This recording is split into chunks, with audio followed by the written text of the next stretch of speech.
আরেকটি গুরুত্বপূর্ণ খবর, মালদার দুই বিজেপি নেতাকে বহিষ্কার করল রাজ্য বিজেপি। সঞ্জিত মিশ্র ও নিতাই মণ্ডলকে বহিষ্কার করেছে বিজেপি। বিজেপির দল বিরোধী কাজের অভিযোগে বহিষ্কার করা হয়েছে এই দুই বিজেপি নেতাকে।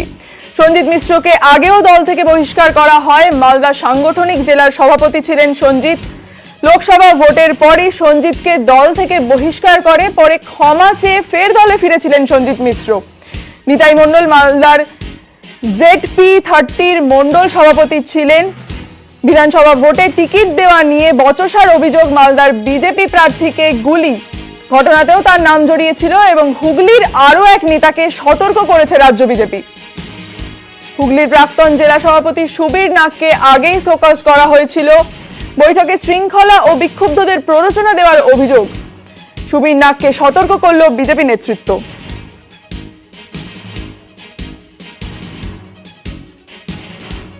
যেমন আপনারা শুনে এসছেন, আমিও সেইভাবে শুনেছি। এখন হাতে কোনো কাগজপত্র কিছু পাইনি, পেলে তারপরে কথা বলবো ভালো করে। শুনলাম যে রাজ্য অফিস থেকে একবার ফোন করেছিল যে আপনার নামে একটা চিঠি যাবে, তো সেই চিঠি এখনও পাইনি। আমি যে প্রশ্নগুলো তুলেছিলাম সেই জবাব দেওয়ার ক্ষমতাও কারো ছিল না। যে সবচেয়ে ভালো যে মাথা ব্যথা হয়েছে, মাথাটা কেটে ফেলে দাও, মাথা কেটে ফেলে দিলে আর মাথা ব্যথা হবে না, না মাথা থাকবে না মাথা ব্যথা হবে, সেই পদ্ধতি নিয়েছিল রাজ্য সভাপতি। তারপরে 2 বছর আমি চুপচাপই ছিলাম। হঠাৎ করে আবার আমার সাসপেনশন প্রত্যাহারও করলো ভোটের কয়েকদিন আগে। আর তারপরে আবার কালকে শুনছি নাকি আবার সাসপেন্ড করেছে। এখন কি করেছে না করেছে আমি জানি না কিছু। দল বিরোধী কাজের জন্য অনেকের বিরুদ্ধে কড়া পদক্ষেপ নেওয়া হচ্ছে। প্রত্যেক জেলাতেই এই প্রক্রিয়া চলবে, মন্তব্য দিলীপ ঘোষের।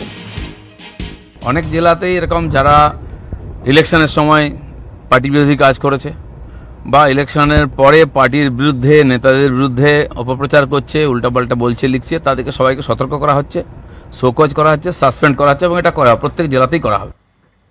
ঘর ছাড়া বিজেপি কর্মীদের গ্রামে ফিরতে মোটা টাকা দিতে হচ্ছে। মঙ্গলকোটের বনপাড়া গ্রামের তৃণমূল নেতার বিরুদ্ধে তোলাবাজির অভিযোগ বিজেপির। অভিযোগ অস্বীকার অভিযুক্ত তৃণমূল নেতার। মঙ্গলকোটের বনপাড়ায় ফিরতে গেলে টাকা দিতে হবে, কাউকে 50,000, কাউকে 1 লাখ। হয় টাকা দিতে হবে, নয়তো তৃণমূলে যোগ দিতে হবে। স্থানীয় তৃণমূল নেতা উজ্জ্বল শেখের বিরুদ্ধে তোলাবাজির অভিযোগ বিজেপির। কাউকে বলছে 1 লক্ষ দাও, কাউকে বলছে 1.5 লক্ষ দাও, কাউকে বলছে 50,000 দাও, তাদের গ্রামে থাকতে দেবো না, ব্যবসা করতে দেবো না, এই বলে তাদেরকে হুমকি দেওয়া হচ্ছে। না হলে তৃণমূলে যোগদান করতে হবে।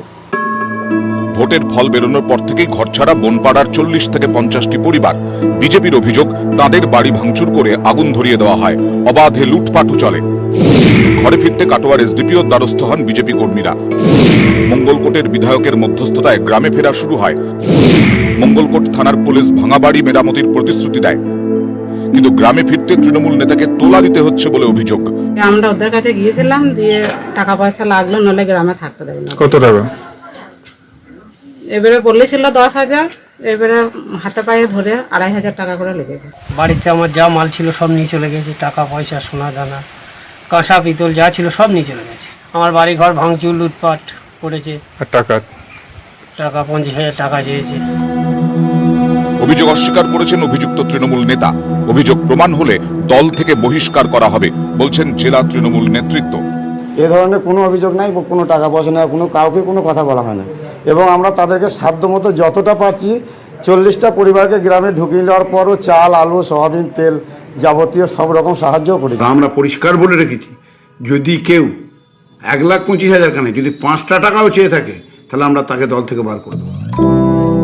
এই পরিস্থিতিতে ঘরছাড়া বিজেপি কর্মীদের ফেরাতে নিজেই উদ্যোগ নিচ্ছেন বিধায়ক। মঙ্গলকোট থেকে রণদেব মুখোপাধ্যায়, নিউজ 18 বাংলা।